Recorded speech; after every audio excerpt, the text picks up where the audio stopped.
नमस्कार मित्रों, अनंत कथा सागर चैनल में मैं डॉक्टर आदित्य पारेश्वरी आपका फिर स्वागत करता हूं। महाभारत कथाओं की श्रृंखला को आगे बढ़ाते हुए वन पर्व की कथाएं चल रही हैं और इस समय कौशिक ब्राह्मण और व्याध का संवाद चल रहा है। तो व्याध पिछले जन्म में क्या था, आज ये कथा आपको बताने चाह रहा हूं। जैसा कि पिछले एपिसोड में बताया है कि कौशिक ब्राह्मण का जो है धर्म व्याध से धर्म चर्चा चल रही है।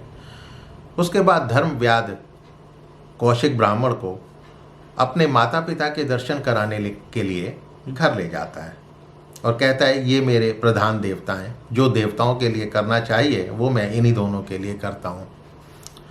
माता पिता की सेवा ही मेरी तपस्या है और उसी तपस्या के प्रभाव से मुझे ये दिव्य दृष्टि प्राप्त हुई है, जिससे मैंने ये जान लिया तुम्हें किसने भेजा, क्यों भेजा और कब भेजा। उसी के कारण पतिव्रता स्त्री ने ही आपको ये कहकर भेजा कि आप मिथिलापुरी जाइए और वहाँ पे एक व्याध रहता है जो आपको सब धर्मों का उपदेश देगा। तब कौशिक ब्राह्मण बोलता है, उस पतिव्रता स्त्री का स्मरण कर मुझे तुम पर दृढ़ विश्वास हो गया है। व्याध बोला, जो उसने कहा था वो सब सही है। उसने पतिव्रता होने के प्रभाव से सब कुछ प्रत्यक्ष देखा। ब्राह्मण, अपने माता पिता की आपने उपेक्षा की है। अध्ययन करने के लिए बिना उनकी अनुमति के आप घर से निकल पड़े। आपके द्वारा ये अनुचित कार्य हुआ है। तो आपके शोक से दोनों बूढ़े और तपस्वी माता पिता अंधे हो गए हैं। इसलिए आप घर जाएं, उन्हें प्रसन्न करें। इसी कारण आपका सारा धर्म और व्रत और यश ये सब व्यर्थ हो गया है। तो ब्राह्मण बोलता है कि आपके इस सत्य पर मैं प्रसन्न हूँ। मैं नरक में गिर रहा था, आपने मेरा उद्धार कर दिया। मैं आपके कहने के अनुसार अपने माता पिता की सेवा अवश्य करूँगा। आश्चर्य है कि ये सनातन धर्म, जिसके स्वरूप को समझना कठिन है, शूद्र योनि के मनुष्य में भी विद्यमान है। मैं आपको शूद्र नहीं मानता। आपका जो शूद्र योनि में जन्म हुआ है, कोई विशेष कारण तो अवश्य रहा होगा। तब व्याध बोलता है कि मैं पूर्व जन्म में एक श्रेष्ठ ब्राह्मण का पुत्र था और वेदों के अध्ययन में मैं पारंगत था।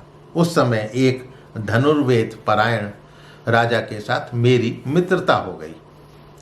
उनसे मैं धनुर्विद्या की शिक्षा प्राप्त करने लगा और धनुष चलाने की कला में मैंने दक्षता प्राप्त कर ली।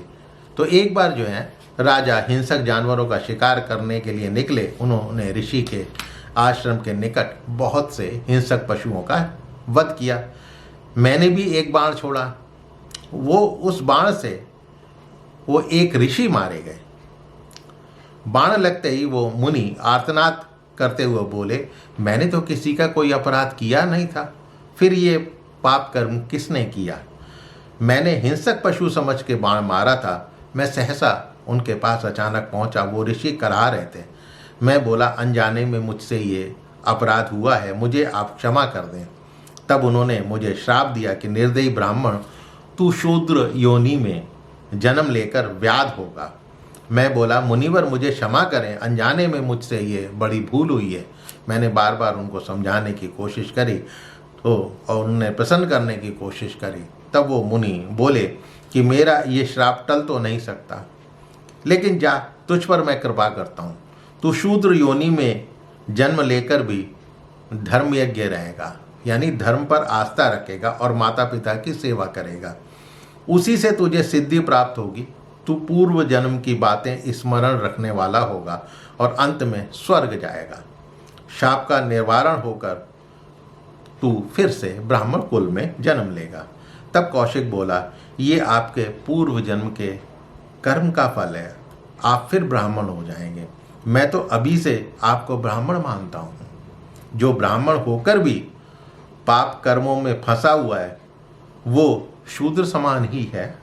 जो शूद्र होकर ब्राह्मणोचित कर्म और कर्तव्य का पालन करता है, वास्तव में मैं उसे ही ब्राह्मण मानता हूँ और वो ही ब्राह्मण कहलाने योग्य है। तो इस तरह से व्याध ने कौशिक ब्राह्मण को बहुत सारे उपदेश दिए उनको ज़्यादा विस्तार में समझाना यहाँ पर मुश्किल होगा। कथा के रूप में जितना मैं समझा सकता था उतना समझाने की कोशिश करिए। तो कौशिक ब्राह्मण और व्याध की कथा को मैं यहीं विराम देता हूँ। आशा करता हूँ कि आपको ये कथाएं अवश्य पसंद आ रही होंगी। मेरे चैनल को सब्सक्राइब करना मत भूलिएगा और अपने इष्ट मित्रों से इसको शेयर अवश्य कीजिएगा। तो मिलता हूँ अगली कथा कहानी के साथ महाभारत में ही। तब तक मुझे आज्ञा दीजिए। नमस्कार।